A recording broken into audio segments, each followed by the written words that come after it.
சபையோர் அனைவருக்கும் நமஸ்காரம். மாய கூத்தின் வகையறியாமல் யான் காயப்பட்டு கலைந்தந்த நாளையில்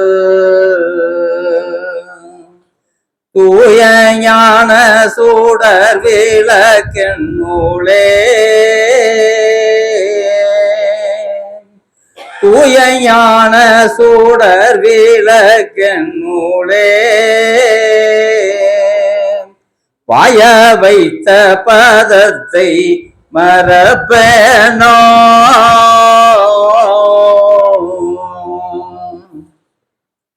அது நம்மெல்லாம் இன்னைக்கு மெய்வெளி சபையில ஒரு அங்கத்தினர்களா இருக்கோம் அப்படின்றது ஒரு ரகசியம் இருக்கு. என்னன்னா, இந்த மாய கூத்தின் வகை தெரியாம நம்ம இருக்கிறது தான் காரணம். மாய கூத்துல நம்ம பிறந்திருக்கோம். எத்தனை வகைன்றத அவங்க அந்த வகை தெரியலன்னு சொல்லி தெய்வம் ஆரம்பத்துல அவங்க சொன்னது, மாய கூத்தின் வகை தெரியாம நான் இருந்தேன். இன்னைக்கு அந்த வகையை அவங்க அறிவிச்சிருக்காங்க. நம்ம தெரிஞ்சுக்கிறதுக்கான வாய்ப்புகள் ரொம்ப கம்மியா இருக்கு. ஏன்னா பொறுமையா கேட்கக்கூடியவங்க இல்லை, சொல்லக்கூடியவங்களும் இல்லை. ஒவ்வொரு அனந்தர்கள் பின்னாடியும் ஒரு சரித்திரம் உண்டு.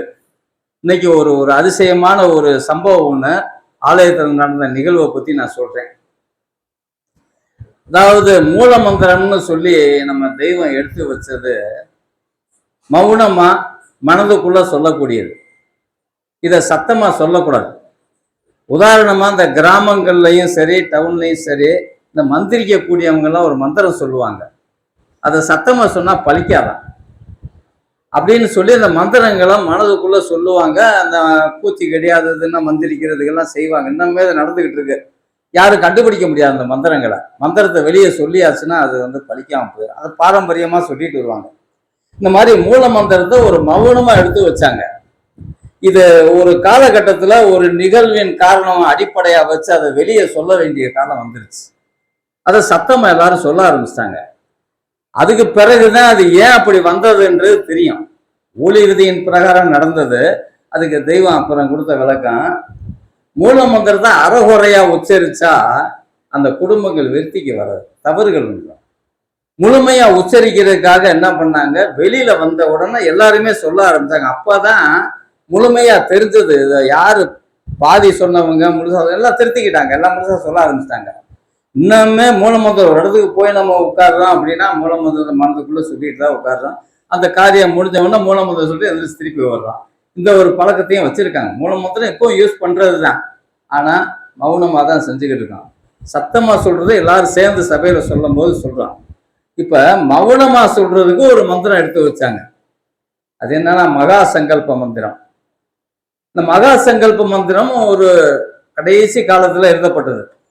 இது தெய்வம் என்ன பண்ணாங்க, சில அனந்தர்களை அன்னைக்கு இருந்தவங்க ஆலயத்தில் இருந்தவங்க எல்லாத்தையும் கூப்பிட்டு ஒவ்வொருவரும் எழுதி கொடுங்க, ஒரு மந்திரம் மௌனமா சொல்ற மாதிரி சொல்லணுமேன்னு சொல்லி எல்லாத்தையும் கேட்டாங்க.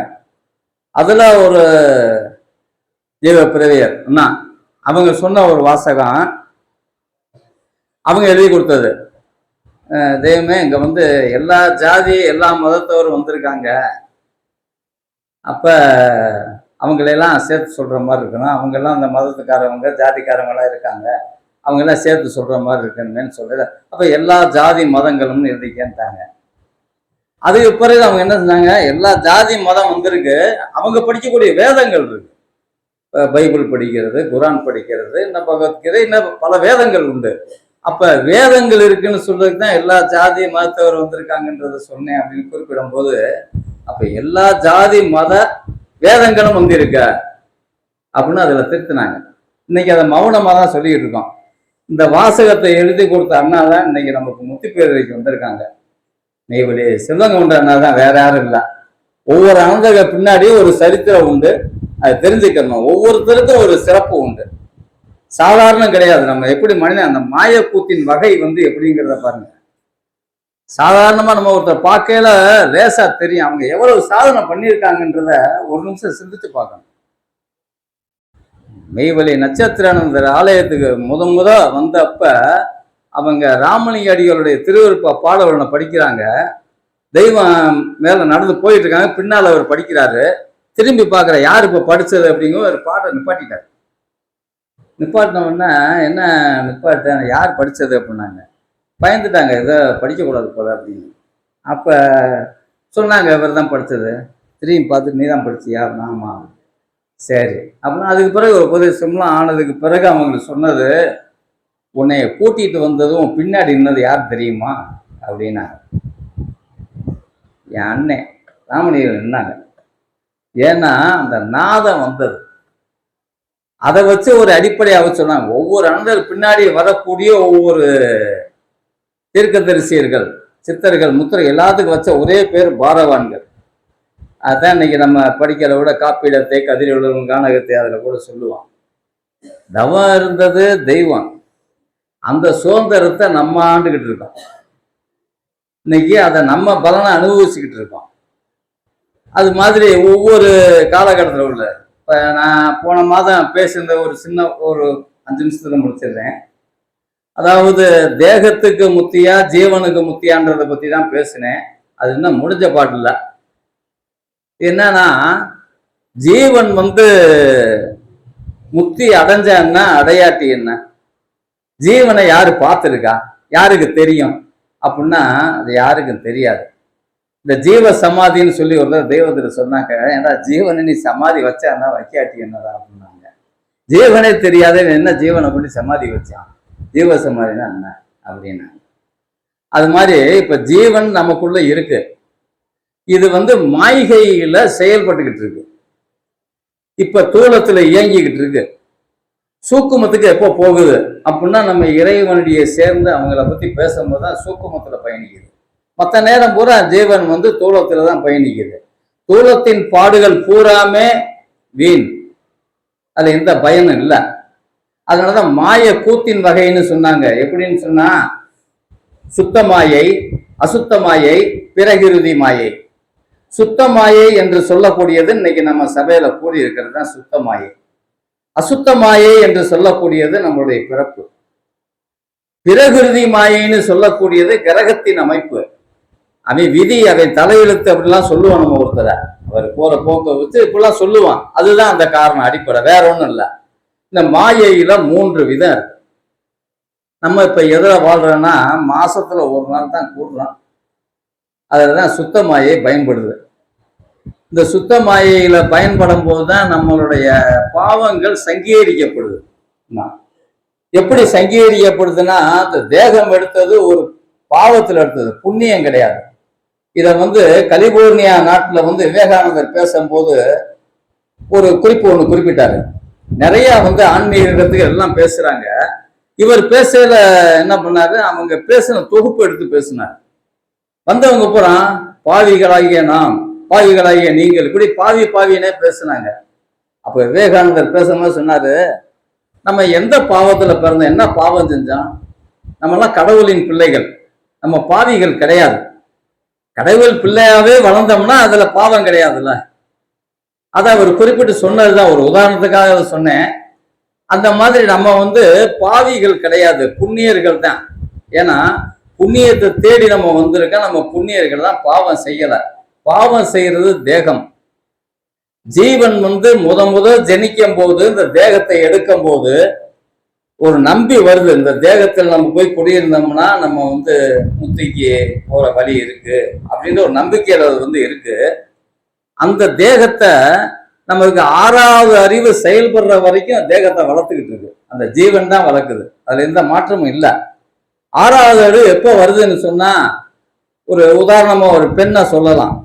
அது ஆளாகுதுன்னு சொல்ற ஒரு காலகட்டம். அப்பதான் 6வது அறிவு செயல்படுது. தனிச்சு செயல்படணும், இது நல்லது கெட்டது தீமை நன்மை எல்லாம் அறிஞ்சுக்கிற ஒரு பருவம். இது ஆணுக்கு அதுதான், பொண்ணுக்கு அதுதான். அதனாலதான் அறிவு 13ன்னு சொன்னாங்க. தேகத்தின் வயது எவ்வளவுன்னு தெரியாத, அறிவின் வயது 13 நிக்குது. நம்ம அதுலதான் இருக்கா. அந்த 6வது அறிவு தோன்றி அதுக்கு பிறகு அதை என்ன பயன்படுத்த என்ன செயல்படுத்தணுமோ ஒண்ணும் இல்லை. ஏதோ நல்லது கிட்ட தெரிஞ்சுக்கிட்டா அதை ரொம்ப வினையக்கார பிள்ளை, அதெல்லாம் தப்பிச்சுக்கிறோம் பொழைச்சிக்கிறோம் இப்படிதான் பேசுவாங்களே ஒழிய அந்த உண்மை மகத்துவம் தெரியாது. இந்த 6வது அறிவு கொடுத்ததன் பயன் 7ஆம் பிறப்புடலம் எடுக்கிறதுக்காக. 7ஆம் பிறப்புடலம் எடுக்கிறதுக்கு தான் 6வது அறிவு. 6ஆம் பிறப்பிலேயே அனித்தியனாய் போனாக்கால் 7ஆம் பிறப்புடலம் எடுக்காமல் போவாயே. மாறாது இருக்க வந்த மறையோன் சொரூபம் இது, என்றும் இருக்க வந்த ஈசன் சொரூபம் இது, அழியா திருநாட்டில் ஆளும் திருவாக்கு. இப்படி அதை சொல்லி வச்சிருக்காங்க. அதனால இந்த 6வது அறிவு வரும்போதுதான் ஜீவன் போய் உள்ள பத்திரமா இருந்துக்கு, இனி நமக்கு வேலை இல்லை, தேகம் நம்மளை காப்பாத்திடும் அப்படின்னு சொல்லி அது போய் மறந்துடுது. அதுக்கு பிறகு அதை வெளிக்கொண்டு வர்றதுதான் ஜீவ பிரயாணம்னு சொல்றது. அது வரைக்கும் அது வெளிப்படாது, நம்மளுடைய செயல்பாடு தான். அது வரைக்கும் எப்படின்னா அந்த புலன்கள் தான் வேலை செய்யும், புத்திகள் தான் வேலை செய்யும், அறிவு வேலை செய்யாது. அறிவானது வேலை செய்யும் போது ஆசான் நிற்கிறாங்க. ஏன்னா நினைவுல 2 வச்சிருக்காங்க. ஒரு நினைவு வெளி நினைவு, எதையும் செய்யலாம், நம்ம வெளியே போயல வரையில, இங்க இருந்துக்கிட்டு வீட்டை நினைச்சு பார்க்கலாம், அங்க போறோம் இங்க போறோம், இது பூராமே நம்ம தேகத்தான் பயணிக்கும். ஆனா இறைவன் இருக்கக்கூடிய நினைவு அதுல அவங்க தான் பயணிக்கணும். அந்த தேகம் நமக்குள்ள போறது. அதனால அதை சூக்குமத்துல வச்சாங்க. இறைவனை நினைக்கும் போது நம்ம அவங்கள வச்சு பேசுறேன். நான் நின்று காமிக்கிற நேரத்தை தவிர மற்ற நேரம் உன்னையால போக முடியுமா அப்படின்னா கட்டாயம் போக முடியாது யாரும். அப்படியாப்பட்ட நினைவுகள் அவங்க இருக்காங்க. அந்த நினைவுக்கு பேரு உள் நினைவுன்னு பேரு.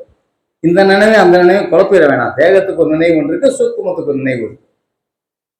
நான் தொடர்ச்சியா நான் அடுத்த சபையில பேசுறேன். ஏன்னா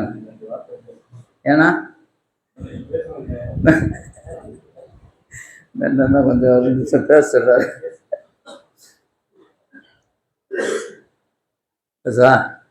சரி, ஜீவ தேகத்தின் ஒரு நினைவை பத்தி சொன்னேன். ஜீவன் எப்படி இருக்கு, என்னமா இருக்குன்றத பத்தி இன்னும் விவரமா சொல்ல வேண்டியிருக்கு. இப்ப அண்ணா இன்னொரு பேச சொல்றதுனால சொல்றேன். ஜீவன் நமக்குள்ள நாத வடிவத்துல ஆன்மாவோட இருக்கு. அது தூக்கத்திலையும் செயல்படும். தூக்கத்துல எப்படி செயல்படுறது கனவு நிலையில இருக்கும். அந்த கனவை நிலைநிறுத்த தெரிஞ்சவங்க தான் ஞானிகள். அந்த கனவை நிலைநிறுத்தி அந்த கனவுல பயணிக்கக்கூடியவங்க அவங்க. நம்ம அந்த தத்துவத்துக்குலாம் நம்ம போகலை இன்னும். அதனால இந்த ஜீவனை பத்தி என்ன நான் அதிகமா விவரிச்சு அடுத்த சபையில பேசுறேன். இதை முத்தி பேரு தொடர்ந்து. நமஸ்காரம்.